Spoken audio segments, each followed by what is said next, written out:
Should a church require its members to take communion? No, a church should not require its members to take communion.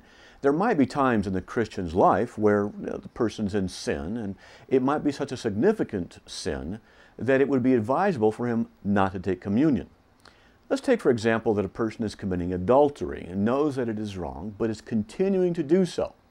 Such a person should not take communion because he is not in a state of repentance, and he's not struggling against his sin. Furthermore, if the church were to require such a person to take communion, it could potentially be causing a person to do so in an unworthy manner and helping him to sin. Now, 1 Corinthians chapter 11, verses 26 through 29 says, "For as often as you eat this bread and drink the cup, you proclaim the Lord's death until he comes. Therefore, whoever eats the bread or drinks the cup of the Lord in an unworthy manner shall be guilty of the body and the blood of the Lord. But let a man examine himself, and so let him eat of the bread and drink of the cup. For he who eats and drinks judgment to himself if he does not judge the body rightly."